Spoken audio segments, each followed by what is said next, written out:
waaw asalaamaaleykum mbokk téléspectateur Scope Vision maa ngi leen nuyu di leen ziar bu baax a baax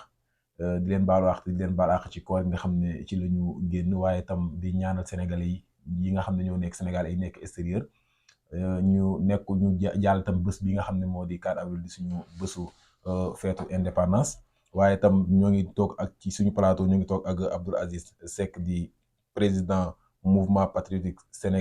sénégalais pour l'émergence waaye itam nekkoon li nga xam ne moo di responsable APR di ancien chef de cabinet bu ministre Omar Gueye waaye itam nekk responsable politique itam ci li nga xam ne moo di diwaanu Sangalkam bokk na itam ci membre MCE bu Mamadou Lamine Dianté léegi nag xam naa dañ koy daal di jox kàddu gi mu daal di nuyoo bu ko defee ñu daal di dugg ci waxtaan wi. merci maa ngi leen di nuyu di am mbégte aussi teew ci seen plateau nga xam ne yéen aussi yéen a ngi def liggéey bu am solo fii nii ci diaspora bi parce que yéen a ngi ñu ngi leen di gis ngeen di dénicher ay talent ci biir diaspora bi di leen interviewer ci liggéey yi ñuy def donc day baax aussi que ñu nga xam ne yéen aussi liggéey bu am solo boobu yéen a ngi koy def donc ñëpp ci war a jàpp en fait comme ni nga ko waxee man c'est vrai Abdoul Aziz Seck laa tudd dëkk bu ñuy wax Kër Daouda Sarr bokk ci commune Sangalkam département de Rufisque mais commune Sangalkam bu njëkk commune nekkoon commune Bambilor mais loolu c'est une longue histoire parce que zone boobu dafa am histoire boo xam ne bi ngay wax léegi comme en tant que chef de cabinet bu ministre Oumar Gueye moo nekkoon le responsable la foofu noonu ci Sangalkam boobu à l'époque communauté rurale la woon naan communauté rurale de Sangalkam jóge ci communauté rurale bi ñëw ñu am fa ay découpage amaat fa ay découpage ba mu amoon Mordom en l'occurrence yéen ngi fàtte l'histoire de Malick Ba en 2011 donc yooyu yëpp jot na fa jaar ba ñu daggaat encore commune boobu léegi indiwaat rattaché waat zone yooyu ñu may wax fi ma dëkk Kër Daouda Sarr Kër Ndiayloo Kunun Ngalap les cités enseignants ñooñu ñëpp ñu boolewaat leen rattaché waat ko Sangalkam loolu mooy la nouvelle configuration di nouvelle commune de Sangalkam donc foofu nag falaa nekkoon d'ailleurs amoon nañ benn kuréel boo xam ne bi ñu ngi ko tegoon doon xeex pour amoon suñu commune bopp mais finalement bi ñu rattaché Sangalkam ci la gars yi dem aussi à l'assaut de la commune ba finalement ci élection locale yi passé ñu génne Oumar Gueye ci maire bi waa coalition bi nga xam ne moo doon coalition bi Yewwi Askan Wi jiite woon ñoo finalement jël la mairie l'actuel maire nekk Alpha Bokar Xuma man nag ci cadre APR ci laa doon militer ak ñoom nekk ñëpp xam ma ci ràññee ma ci ma doon militer aussi ci cadre parti bi nekk maanaam la CCR la convergence des cadres républicains bi nga xam ne Ablaye Diouf Sarr moo ko jiite woon moom sax apparemment maa ngi dégg ne pratiquement génn na APR di wax ne donc foofu liggéey nañ fa def nañ fa liñ fa war a def yëpp mais man dama di koo xam ne kii mën naa ko wax ne je suis un démocrate mais dama gëm politique boo xam ne bi maanaam ñëpp si gis seen bopp et président Macky Sall bi may ànd ak moom aussi dama ànd ak moom non pas pour la personne mais pour li mu doon incarner ak programme bi nga xam ne indi woon na ko muy le plan Sénégal émergent mu convaincre ma ànd ceeg moom mais bi Sénégal demee ba toll ci ay jafe-jafe man dafa am benn moment quand le président de la République a pris l'initiative jël option unilatérale à quasi moins de 24 heures à quelques heures en tout cas des élections parce que je me rappelle que am na sax ñu doon dem RTS doon enregistrer ñu jël cette décision là ne reporté nañ l'élection présidentielle mu nekk une première au Sénégal parce que ay report des élections bari woon na yu ñu daan def ci législative yi wala ñu coupler sax élection législative ak présidentielle wala ñu reporter ay locales mais l'élection présidentielle n'a jamais été reportée donc c'est de l'histoire quoi par rapport ak Macky Sall li mu liggéey ci réew mi loolu bokk na ci li nga xam ne day nekk mën nañ ko tuddee bu dee tache noire la et moi par rapport ak loolu ak yeneeni éléments yoo xam ne yi peut-être comme c'est ma personne la concernée xëj na du ma ci woon épiloguer quoi moo tax man ma jëloon option ci boobu jour ba mu defee loolu 2 jours après laa jël option arrêté sama responsabilité dans le parti nekkoon nañ ci benn kuréel boo xam ne bii ñu ko tuddoon CROP boo xam ne bi cercle de réflexion et d'orientation des cadres ba nga xam ne Bachir Dramé moo ko jiite woon le vice-président nekkoon Djibril Bey, j'étais le porte-parole de cette structure. Mais yooyu yëpp dama ko fa bàyyi bokkoon aussi si les débatteurs du candidat Amadou Ba bi nga xam ne moom la président Macky tànnoon, mais à la dernière minute gis ngeen li ci mës a xaw yëpp après. Donc man bi ma bàyyee nag ma dem toog jàpp suma njàmbur. donc monsieur Seck yow gis nañu ne bon yow maama nga woon ci parti bi nga xam ne moo di APR. mais gis nañu ne aussi yow yaay président mouvement politique sénégalais donc man li ma bëgg a comprendre mooy yow mouvement bi da nga ko créé woon avant nga génn APR ou bien veille élection yi rapporté woon ci nga créé mouvement boobu noonu. waaw xam nga mouvement bi li tax ma créé woon ko mooy dama bokkoon ci APR, mais APR bi ma fa nekkee aussi dama fa amoon ay kilifa ñoo xam ne ñoo ma yilif, en l'occurrence le ministre Oumar Gueye bi nga xam ne moo jiite woon suñu coordination suñu section ba pare moo jiite woon parti bi dans le département de Rufisque, moo nekkoon le coordonnateur de l'APR dans le département de Rufisque. moom moment yooyu bi ñu amee ay jafe-jafe man ak moom, alors te dama war a continuer politique, dama war a continuer doxal politique, si la créé maanaam le mouvement patriotique sénégalais pour l'émergence. donc mouvement pour révolter la woon wala. ba enfin boñ ko mën nañ ko tuddee noonu, en tout cas comme gëmoon naa man ne président Macky Sall mi ngi liggéey, gëmoon naa sa vision, moo tax bi ma amee problème, disons supposé problème ak le déggootuma woon ak moom ñoom daal, parce que y avait un problème bu ñu amoon département bi, ñun ñu créé suñuy doxalin. loolu moo ma permettroon bon ma ne pour continuer exercer li may def liggéey jàppale président aussi ma dem créer ce mouvement là. mouvement bi nag bi ma ko créé c'est la nekkoon di ci liggéey, di ci dox, di wax, di débattre, di dem fu ne di ci liggéey ba par la suite il y avait une réconciliation entre le ministre Oumar Gueye ak man, ñu àndaat liggéey, teewul ma maintenir suma mouvement parce que dem na ba nekk suma identité, ñu ma xam ñëpp moom la même journalistes yi dañ ma doon buñ may invité dans les plateaux pratiquement ñu si bari dañ ma doon invité si casquette u président du MPSE. donc muy benn structure boo xam ne man maa ko créé, maa ko jiite, donc di ci wax. mais néanmoins aujourd'hui maa ngi ànd aussi ak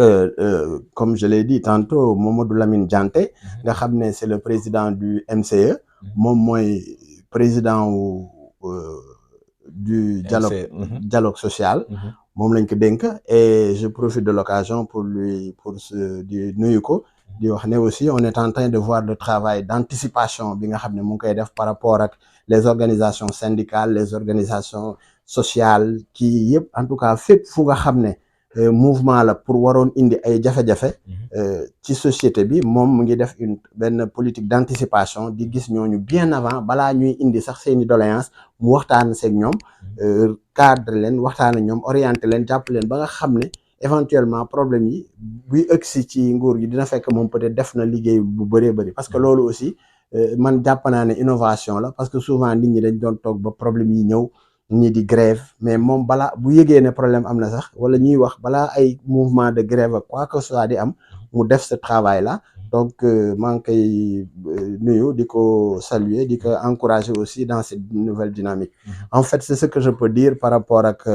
ta question si lu tax ma créé woon le mouvement MPSE, nekk mouvement patriotique sénégalais pour l'émergence du Sénégal. macha allah comme ni ngeen ko dégg kon monsieur Seck ak macha présentation bi di ngeen ko dégg noonu, donc mu doon compter nii yàgg na yëngu ci li nga xam ne moo di wàllum politique. mais monsieur Seck tey tey Sénégal ak ni mu demee tey politiquement, tey situation politique Sénégal tey ak fi nga jaar ci politique yëpp tey naka nga gisee tey Sénégal ak politiquement. waaw Sénégal li ma gisee politique bi peut-être kenn ku nekk nag ak sa gis-gis ak sa vision ak ni ngay xalaate. mais xam nga man en politique je l'ai toujours dit, je suis un homme libre. c'est-à-dire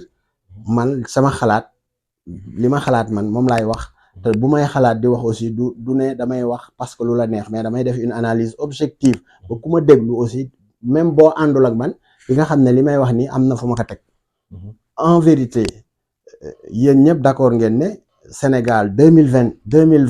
2021 période Covid bi muy am, après ñu ñëw 2022 gis ngeen ce qui s'est passé, les événements 2021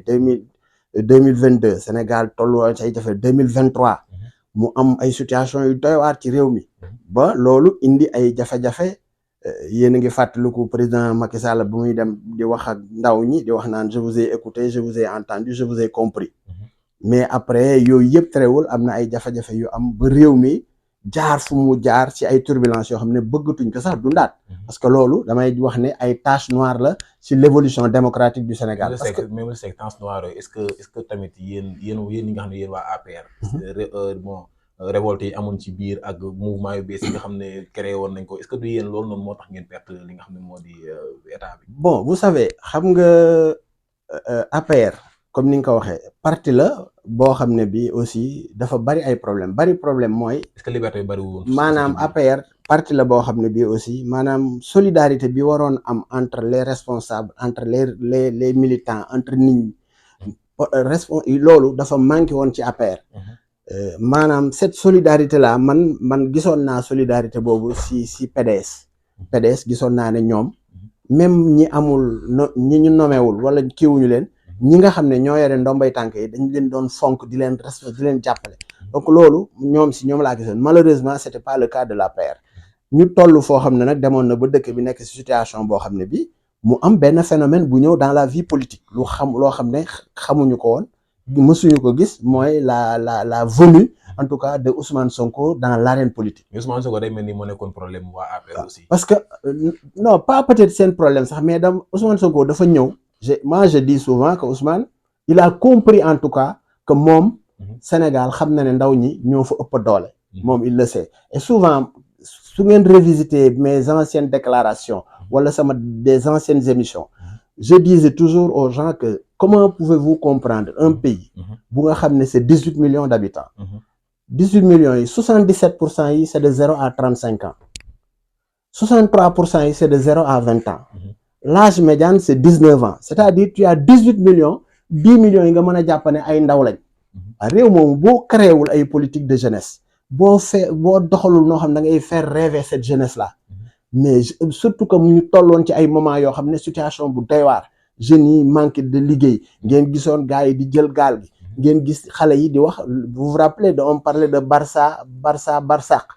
c'est-à-dire xale yi ragaluñu sax dee parce que ils se disaient que ne dund gi ñu doon dund dem ci géej gi dee moo leen ko gënal parce que dañu war a tekki dañu war a jàppale seen waajur yi mais situation yooyu boo ko amee nga war a def une analyse objective de cette situation moi j'ai toujours alerté par rapport à ça j'ai toujours dit que on doit prendre en tout cas le problème de la jeunesse à bras le corps bien que on avait eu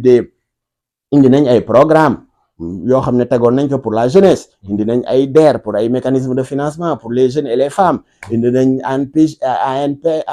indi nañ ANPEJ indi lu bëri indi woon nañ ko ci ay mais le problème c'était maanaam applicabilité bi moo doon des problème. donc révolte bi Ousmane Sonko def baax. donc quand Ousmane est venu il a vu juste c'est-à-dire voir juste c'est quoi c'est-à-dire il a compris que ne dëkk bi ay ndaw lañ moom mu gëmloo ndaw ñi ne leen seen dund bi dañ ko war a changer ni ngeen mel nii dañ ko war a régler réew mi yéen a ko moom pourquoi nii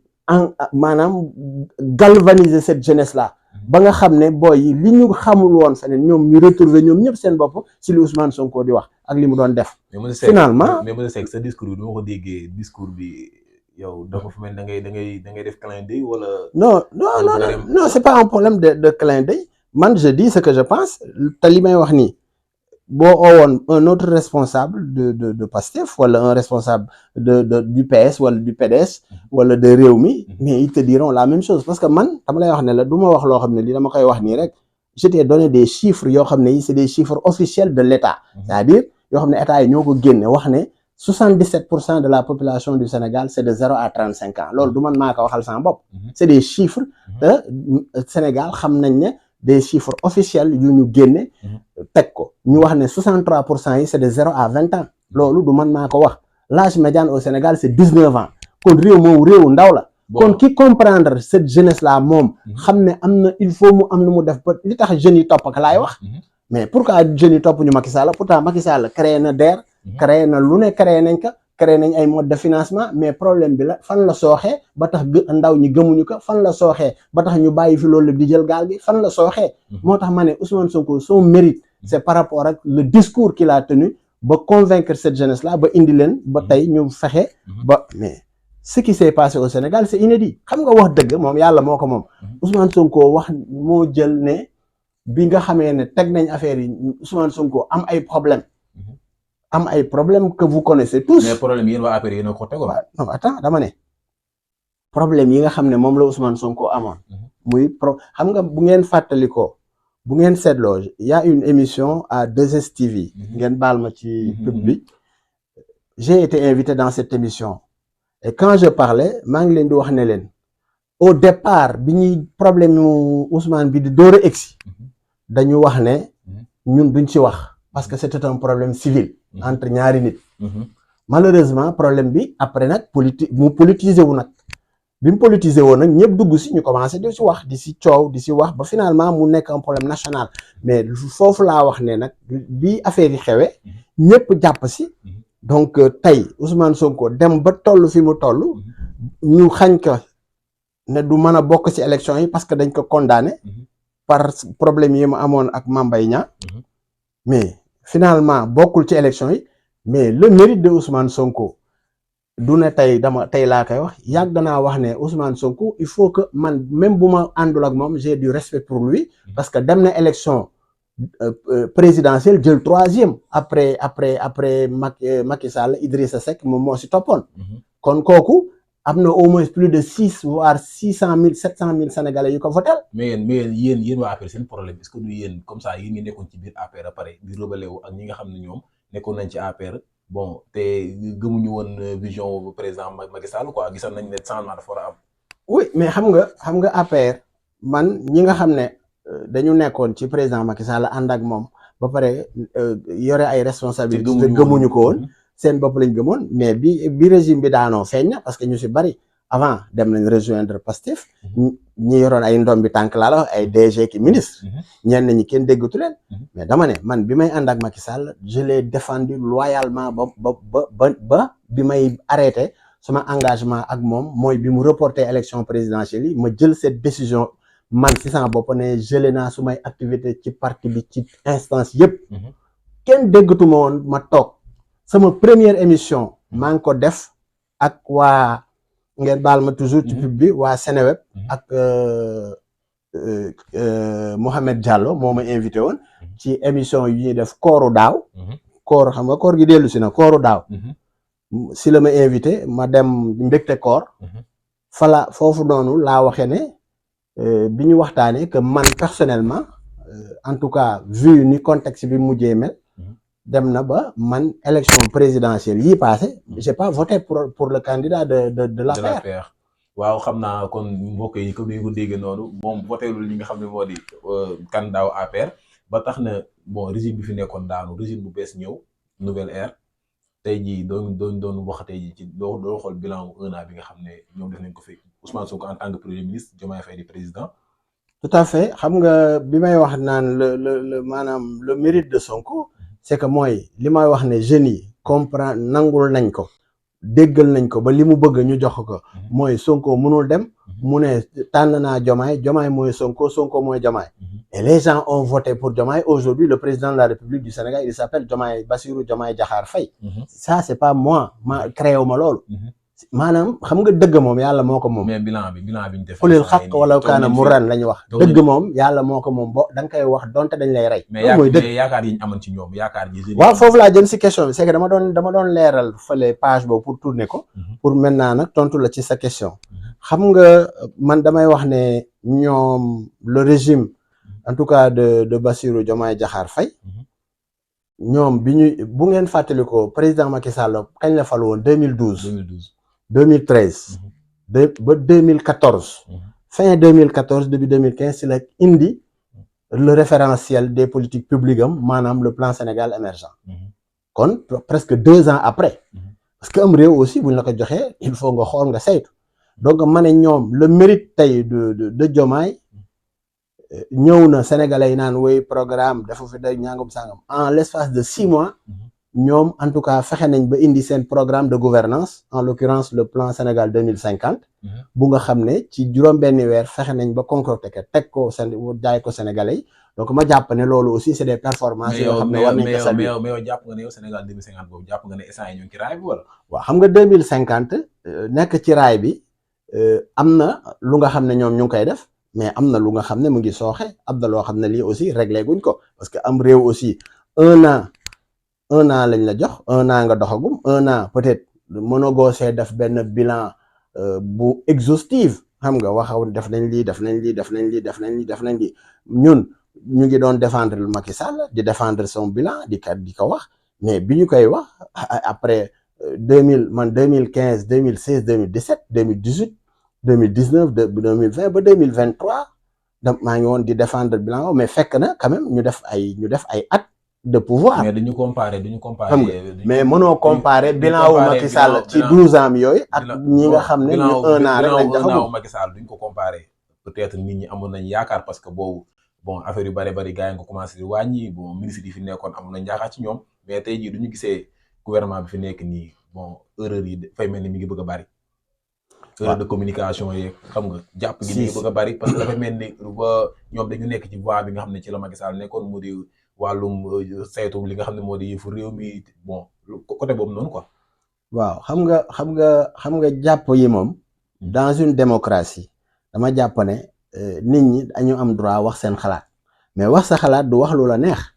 parce que tey man des fois damay déglu mais li may déglu sax man yenn plateau yi dama naan mais est-ce que jaroon na ñuy organiser des plateaux comme ça plateau yoo xam ne les gens ne parlent que des hommes ay nit rek la ñuy wax diw moo def lii diw moom nangam diw ma sàmb diw ma demb diw baayam diw nijaayam diw tantam non ça c'est pas des débats. mais bu fekkee gouvernement bi ñoom dañuy jàpp nit te amul preuve wala yooyu noonu. waaw non dama ne xam nga jàpp nit te amoo preuve si moom loolu ku ko def defoo li nga xam ne moo war parce que nit moom bala nga koy jàpp di ko jël kaso di ko yóbbu di tëj dafa war a nga am lu solide loo xam ne moom nga téye si moom pour mën ko def bien que Sénégal nag damay wax ne c'est une démocratie mais ay problème commencé wul ci depuis Senghor bu leen fàtte ne sur le régime de Senghor ay Mamadou Dia ci période boobu Senghor am na benn boobu xëy na tey ni information di circuler loo def ñu à la minute mu feeñ boobu am na benn massacre bu amoon ça avait plus de 40 morts ci benn bés les gens des fois dañ koy fàtte alors que yooyu yëpp jaar na fi Abdou Diouf régime am amoon na ay jafe-jafe giseen ngeen moom it à temps yooyu ak Ablaye Wade démocratie aussi dafa am la démocratie j'ai toujours de dire que la démocratie n'est pas naturelle parce que loo xam ne naturel il faut mooy am ay rëq-rëq yooyu nag dañ koy war di fexe man li ma gëm mooy Sénégal ba nga xam ne bu élection amee ak veillu élection ak après élection waratul am ay manifestation ay xeex ay xulo la preuve. mais day mel ni gouvernement bi fi nekk nii booba léegi ñoom autorisé wu ñu benn marche dafay mel ni ñoom dañu bëgg a dem ci lancé boobu noonu aussi. non waruñu si dem la marche c'est un droit fondamental elle est inscrite dans la constitution du Sénégal c'est-à-dire nit ñi am nañu droit def marche xanaa xamoo ne marche boo koy def l'autorité administrative da nga ko war a informer yëgal ko rek ngay def ci dans les délais bu ko defee moom nag mooy saytu xool ne marche bi su ma ko autorisé li muy jur si yàq-yàq conséquences yi dina tax man marche bi du ma ko mën a autoriser loolu moo tax nga gis des fois ñuy interdire yenn marche yi mais parce que damay wax souvent ne l'autorité administrative bi nga xam ne moom moo yore que les préfets les gouverneurs la gendarmerie la police information yi ñuy am ñoom ba mën a wax ne telle manifestation duñ ko autoriser yow amoo ko man awma ko moo tax des fois dañuy war di leen bàyyi di leen sóoraale ci loolu mais dama jàpp ne une démocratie majeure nag Sénégal war na toll foo xam ne tey nit ñi bu ñu waree marche ñu marche bu ñu waree wax ñu wax bu ñu waree jëf ñu jëf mais dañuy toll ci réew mi fu nga xam ne on a besoin de construire ce Sénégal on a besoin en tout cas fexe ba Sénégal ñëpp ànd juboo te loolu pour mu am il faut que nit ñi delluwaat ni xam ne ñun ñoo bokk ndey ñoo bokk bàyyi comme niñ koy waxee benn gaal la kenn mënu koo xar ñaar mais en tout état de cause li ma d'accord te loolu amoon na ci jamonoy Macky Sall maanaam nit ñi ñuy bañ di jaawaatle seen poste ak postu askan wi. parce que yéen def ngeen fi 12 ans yi ngeen fi def gouvernement bi fi nekk nii nee nañ caxatee ngeen li nga xam ne moo di koom-koomu réew ma. waaye itam est-ce que nit ñi ñoom attente comme ça attente bi ñuy am ñoom nit ñi à ce moment-là ñoom dañu bëgg kut ñu régler situation boobu noonu parce que gis nañu ne bon man sama xalaat bu gàtt quoi 1 an yi nga xam ne toog nañ ko fii presque 1 an de recherche la. donc nit ñi est-ce que. xam nga boo amee benn pouvoir bu fi nekkoon def fi 12 ans. de pouvoir tey nga dégg xam nga am na loo xam ne man maa ko créé du maa ko wax yow du yaa ko wax. dégg nga ko. ñu nga xam ne justice interpellé na leen téye leen am na ñu nga xam ne pare nañ pour gager maanaam pour joxe xaalis on te parle de ay 400 milliards de caution pour mën a jógee bañ a dem kaso. ça veut dire que y a problème yu mel noonu jàpp naa ne man li ma gëm mooy réew mi ñi nga xam ne dañ leen reddition des comptes dafa war di am dafa war a nekk une affaire banale c'est-à-dire buñ la dénkee ñu laaj la niñ la dénk woon ndax liñ la joxoon jaar na yoon wala jaaru yoon loolu c'est un principe boo xam ne bii pour man warul woon am benn jafe-jafe. Maintenant souvent dañuy wax ne le temps de la justice n'est pas notre temps à nous ñi nga xam ne ñu doxal moo tax souvent d'ailleurs j'ai bien écouté hier la déclaration du ministre de la justice bi muy expliquer comme quoi que te loolu mun naa jàpp ne acte de rupture la c'est-à-dire ministre bi wax ne les magistrats là ak les magistrats du siège amul benn kilifteef bu mu leen mën a jox ay ordre ñoom te loolu moo doon dëgg donc ma jàpp ne kon moom mu ngi wax ne justice bi dañuy indépendante dañ leen di bàyyi ñu doxal li ñu war a doxal kon ñoom ñooy xool par rapport ak l'opportunité des poursuites ñu gis ne ah diw mii impérativement il faut ñu déglu ko diw mii il faut impérativement ñu lever son immunité parlementaire parce que en vérité booy nekkee nag opposition mais même boo xamee ne waa ji liñ koy jiiñ moo ko def te nga bokk ak moom parti bokk ak moom camp mais politiquement da ngay bëgg indi affaire bi dans la vie politique di ko défendre di yooxu di tëb di dal pour que nit ñi jàpp ne loolu kii buñ ko jàppee tey ñu ne politique a tax ñu jàpp ko fekk li tax ñu jàpp ko réellement lu mu def la ay jalgati la moo tax donc yooyu ma jàpp ne ñoom parce que ñoom ñii fi nekk tey lii ñuy def ñoom xam nga duñu fi nekk éternellement suba dañuy am beneen gouvernance buy ñëw nañ ñëw aussi bu ñu fekkee ñii si seen gouvernance amoon na ay dëng-dëng bu boobaa ñoom aussi ils vont subir la même chose moo tax ma jàpp ne contexte bi ñu toll ak li ñu teg nii pour jéem a fexe ba réew mi ñu teg ñoŋal alalu askan bi d'abord ñun Sénégal réew mu ndóol la bien que góorgóorlu woon nañ ba commencé génn sax ci les pays les moins avancés du monde ñu ci doon génn mais premier ministre bi wax na ne am na ay compte 1000 milliards. waaw xam nga le premier ministre il a un niveau de responsabilité très élevé boo xam ne bii li mu am ak li mu xam man xaw ma ko moom su waxee ne am na un compte bu am 1000 milliards ni nga ko dégg noonu laa ko dégg maintenant attendons de voir am na yeneen i wax yi ñuy wax attendons de voir wax nañ fii par rapport ak rapport yi génn wax nañ rapport falsifié wax nañ rapport yi fii wax nañ on nous parle de 4000 milliards qui ont disparu mais yooyu fan lay disparaître fan la jaar fan dem ndax loolu moo nekk wala nekkul yooyu yëpp c'est des éléments yoo xam ne tey il faut ñu saytu ko bu ñu paree nag ba gars yi def seeni kii ba pare teg parce que li ëpp solo mooy ñu xam ne dafa war a am différent maanaam le pouvoir judiciaire dafa war a dox li muy dox le pouvoir législatif di dox li muy def le pouvoir exécutif di dox li muy doxal mais instant yi dañu gis ne instant yi nii day mel ni pouvoir judiciaire bi rek moom moo nekk di def liggéeyam Sénégal mais non pouvoir judiciaire c'est vrai que mu ngi defar liggéeyam pourquoi parce que sentiruñu une mainmise de l'exécutif ci seen liggéey ñoom loolu moom moo tax ñoom ñuy doxal ni ñuy doxale li ñu bëgg a def ñoom loolu la ñuy def amul du premier ministre moo teg loxoom wala président moo teg loxoom donc ñoom am na mais le gouvernement aussi il faut comprendre une chose mais quand le premier ministre bi mu waxoon ne moom du def loo am na ministre yi du leen def loowee dañu war a def waaw non attends xam nga il faut que aussi que ñuy jël affaire di ko teg dans le contexte xam nga premier ministre maanaam le procureur par exemple de la République il dépend exclusivement de l'État donc son patron c'est le ministre de la justice ñooñu ñëpp seen patron c'est le premier ministre parce que moom mooy le chef de moom mooy chef de l'administration en tant que tel et du gouvernement par conséquent dafa am lu nga xam ne moom li mu wax man déglu naa bi Sonko di wax loolu je l'ai bien écouté bi muy wax naan il faut ñu comprendre ne man kii ministre bi du ne ministre de la justice c'est une fonction éminemment politique gis nga ministre bu mu mënti doon fonction politique la ministère yëpp nag à commencer par premier ministre ba wàcc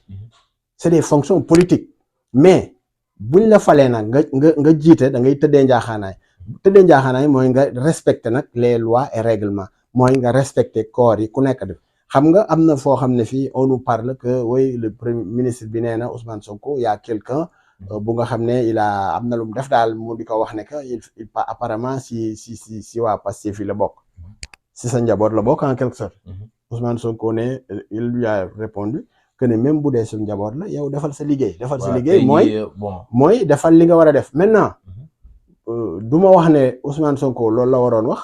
du ma wax ne ministre bi loolu la waroon wax mais en tout état de cause ak ñu wax ak ñu ñàkk a wax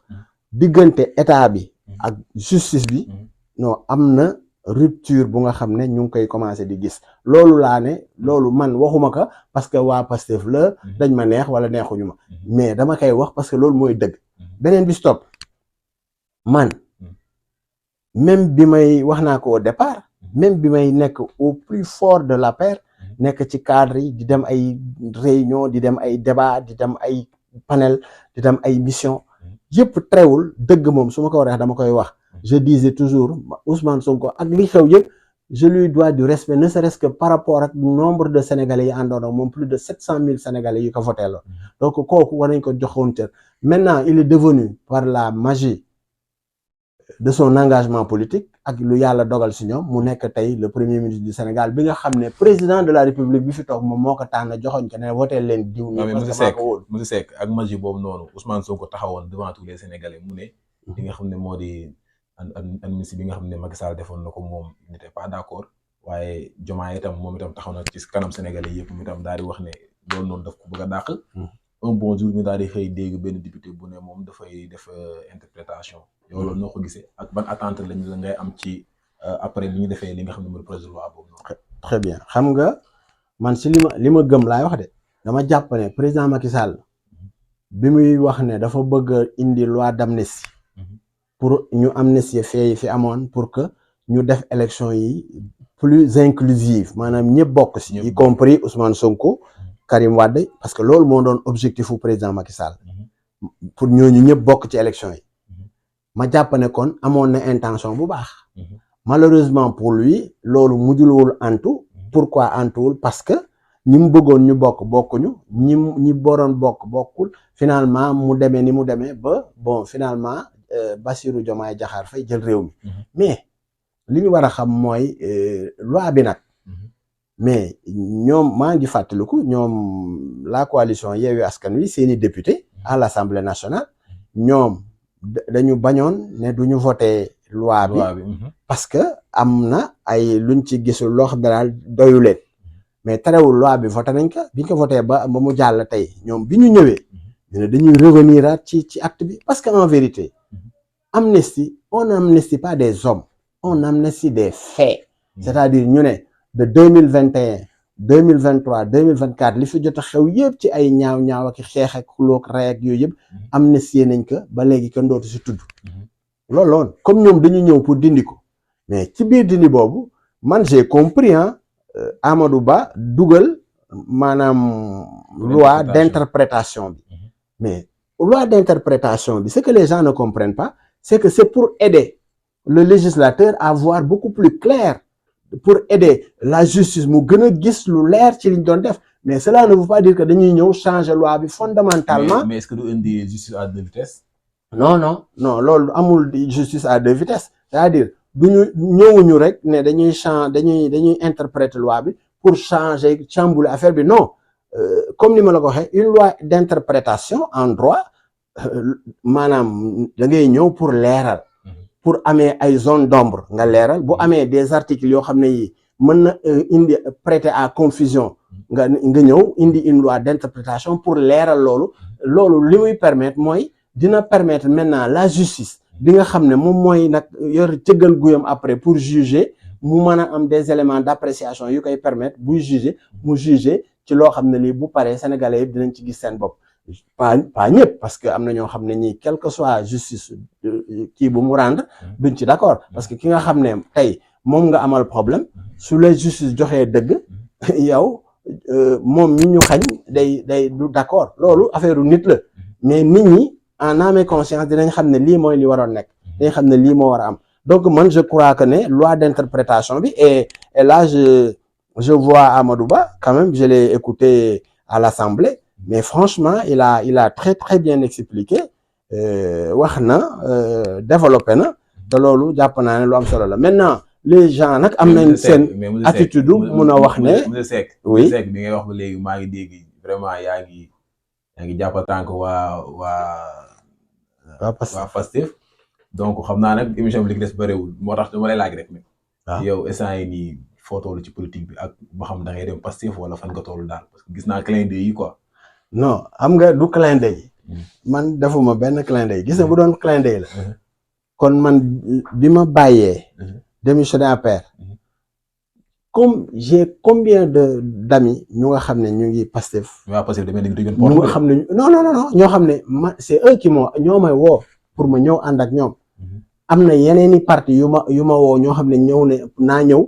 pour nekk pour sax ñu samp ma def ma seen tête de liste titulaire seeni députation j'ai décliné tout ça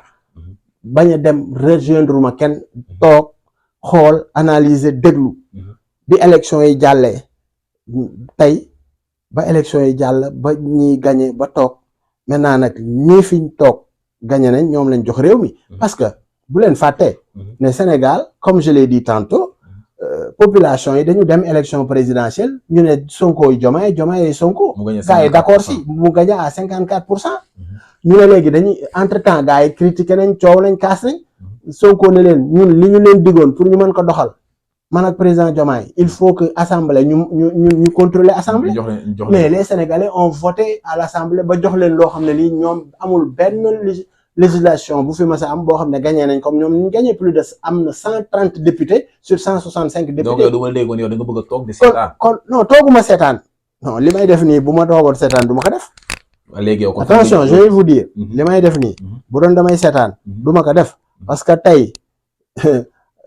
vous allez voir après la diffusion de cette émission si ngay door a peut-être comprendre ban importance la am waxu xam nga nit nag du tàgg boppam mais mun naa wax ne man je me suis beaucoup battu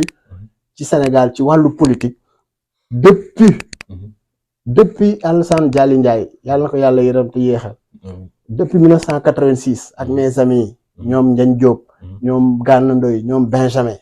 ñoom ñoo doon politique andoo à l'époque ba léegi ba Omar Gueye di ànd ak moom di xeex Sangalkam boobu nekkul woon amul section la woon ñuy xeex ba Omar Gueye jël communauté rurale bi ñuy xeex ba mu nekk kii ñuy xeex ak moom ànd ak moom ci réew mi ànd ak moom fu ne ba mu ñëw man politiquement parlant man musuma am ñaari leader man ba ma ànd ak Omar Gueye ku ma xam ne moom laa ma sa àndal ci politique ak Alassane moom laa ma sa àndal ba bi ñu amee xol ma dem créer sama yëfu bopp tey mu ngi xëj na sax bon man gisatuma ko dégguma ko mu wax politiquement parlant peut-être il a pris l'option de maanaam prendre du recul. est-ce que bokkul ci gars yi daw. non dawul il a mu ngi non il dawul de mi ngi këram toog xam nga daw fii xam nga daw man bu ñu nee nit ñi dafa daw man ku naan dafa daw pourquoi ñi di daw ku deful dara looy daw c'est-à-dire ñi naan dañu daw sax pour man ñi génn dañu parce que gis nga honneur dafa baax parce que ëllëg ñuy nettali sa papa moo sàccoon alal réew mi daw loolu dafa ñaaw c'est-à-dire nit ñi même buñ lay tëj kaso ñëwal assumer parce que man boo tooñee da ngay d'accord ne yaa tooñ ce que je dis nag man comme je vous dis je suis un démocrate et je vais terminer par ça peut-être sur cette question pour vous faire comprendre que ma propre fille maa ko jur muy sama doom Ndeye Fatou Seck ñu naan ko alias Anita moo jiite Pastef dans la région de Sienne fii nekk la coordinatrice et pourtant moment bi muy xeex moom en 2015 bi muy dugg ci Pastef di leen jàppale di xeex di reyante man maa ngi nekk ci APR bokk ci cadre parti bi jóge naa Sénégal ñëw Europe def mission boo xam ne jaar naa fi Italie dem France dem Belgique dem Luxembourg di défendre le parti moment boobu ñoom ñu ngi xeex pour élection yi fii et man élection fekk na ma fi élection yi passé fekk na ma fi la ma fekk mais yeneen élection yi résultats yi ñoom dañ ma ko doon envoyé ma koy gis mais fii nii damay wax ne fii moom amuloon sax moom opposition amu fi moom moo fi nekkoon mais pratiquement bureau de vote yi fi nekk yépp la c'est-à-dire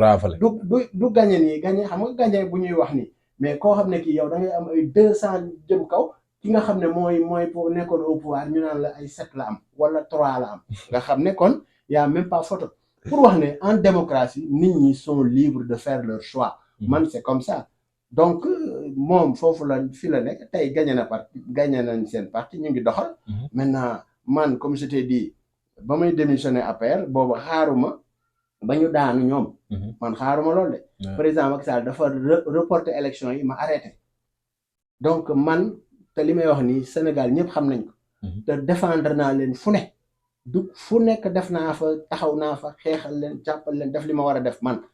donc man à ce niveau awma ci benn regret mais defuma clin ma Samba defuma clin ma Demba mais lii xew la vérité des faits mooy nous avons un nouveau régime incarné par le PASTEF dirigé par Bassirou Diomaye Diakhar Faye président de la République ak Ousmane Sonko et aujourd'hui je peux même dire j'ai eu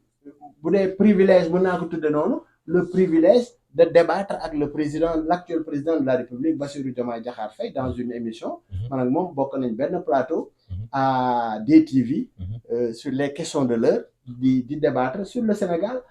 di wax ci affaire doing business di wax ci problème mu économie di wax ci éco Sénégal fi mu toll di wax ci lu bare donc moment boobu man sax c'est là que découvrir muy un président bu nga xam ne il a toujours été très correct en fait li may wax nii dëgg la quoi émission bi bu leen neexee ngeen dem YouTube tàppe ko génne ko li may wax nii mooy am on a fait une émission bu jaar yoon am bu correct donc man image boobu laa am ci Bassirou Diomaye Diakhar Faye et aujourd'hui c'est le président de la République du Sénégal li may ñaan mooy yàlla may leen doole ak kattan ba nga xam ne réew mi fi ñu ko bëgg a yóbbu dañ ko fa mën a yóbbu le Sénégal dem complètement vers l'émergence te loolu li koy mun a tax mu am mooy ñi jàpp si ñoom aussi ñi nga xam ne ñoom lañ fal ñu góorgóorlu si mission yi leen dénk di liggéey les militants de PASTEF aussi ñu xam ne réew mi nekkatul affaire u PASTEF mais réew la Sénégal la ñuy wax Sénégal nag Diomaye moo jiite Sénégalais yépp kon ñoom aussi dañu war a comprendre ne même opposition bi si njabootu Diomaye lañ bokk parce que Diomaye c'est le président de tous les Sénégalais par conséquent il faut que nit ñi comprendre que noonu xamee ko noonu doxale ko noonu mais en démocratie nit ñi dañuy gouverner ñii di opposé wu et moi je crois que cette opposition là ñi nga xam ne ñoo fi nekk mais nañu génn dëggal seen bopp opposé mais pratiquement fi mu nekk nii man gisuma des opposants je vois que des chroniqueurs laay dégg si télévision ya ay chroniqueurs rek laay gis mais saa yow fan nga féer yaa ngi ci position wala man je soutiens la mouvance bi nga xam ne Bassirou Diomaye Diakhar Faye moo ko jiite Ousmane Sonko nekk son premier ministre mais ma ne la maa ngi ànd ak ku ñuy wax Mamadou Lamine Dianté nga xam ne mooy président wu MCE maanaam mooy président wu MCE benn mouvement patriotique mouvement politique engagé boo xam ne bii moom moo ko jiite moo nekk le président de l'autorité du dialogue social nekk aussi koo xam ne kii dafa bokk ci Diomaye président di soutenir l'action du gouvernement ñun moom la ñu àndal di pour jàppale l'actuel gouvernement pour ñu liggéey ci loolu lañ ne politiquement parlant nag mën naa émettre sumay xalaat su ma d'accordul man je suis un homme libre comme je t'ai dit su ma d'accordul dama naan d'accorduma su ma gisee loo xam ne lii ñoom ci gouvernement bi ay taches noires la dama koy wax bu man loolu c'est ça ma philosophie je vais vous dire quand le président Macky Sall bi ñu koy jiñ naan dafa war a def troisième mandat wala lu ko def mais demoon ngeen ba déggoon gars yi naan troisième mandat kat nit ñi yëpp di ko wax ñu gars yi di wax sax deuxième quinquennat que nous théoriser woon deuxième quinquennat moi j'ai été à une beneen émission de la place à 2STV journaliste bi laaj ma émission baa ngi fi mën nga ko xool mu laaj ma est-ce que d'accord nga ci ñu def un troisième mandat ma ne que man personnellement je ne suis pas d'accord pour président def un troisième mandat et pourtant loolu am na ñu ma wax ne ma boo gisee say problème après loolu ci la bokk parce que bëgguñu woon ku wax ne président warul def troisième mandat mais après évolution dem nañ affaire yi évoluer ñuy xool di xool mais finalement ma doon wax ne en tout cas man président Macky Sall ma dégguma moom personnellement fu mu waxee ne moom day def troisième mandat et finalement il ne l'a pas fait donc chemin faisant mun ñii nee nañ bon engagement politique bu metti li ko gars yi teg la attanul moo tax mu bàyyi finalement mais daf ko bëggoon def yàlla rek a xam mais damay wax rek ne man daal li ma xam moom laay wax lu ma gëm aussi laay wax personne je dis personne nekkul ci sama ginnaaw personne nekkul sama kanam di ma wax loolu mu du wax li ma gëm ci laa ne di ko dox di ko wax di ko défendre dans un débat nag il faut que nit ñi di wax mais li ma gëm tax gëm ko ba gëm mooy li ma wax léegi mooy dama ne Sénégal l'opposition parce que man loolu laa gëm dama gëm dëkk bu am état buy gouverner mais mu am opposition buy taxaw dëggal boppam di opposé wu parce que loolu mooy tax démocratie bi di dund mais li ma gis ni ay chroniqueur rek laay gis ci débat yi ñooy waxal ñeneen ñi ñoom fan lañ nekk nañu génn dëggal seen bopp parce que opposition dafa metti de gars yi dañ leen toroxal fii yéen ngi fàttaliku Ablaye Wade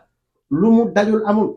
Ablaye Wade de 26 ans d'opposition la def au Sénégal ñu di ko jàpp di tëj di génn di jàpp di tëj di génn ba mu jël réew mi en 2000 Ablaye Wade nekk fi 12 ans Macky Sall la ñëw jël réew mi def fi 12 ans génn ñoom Diomaye ñëw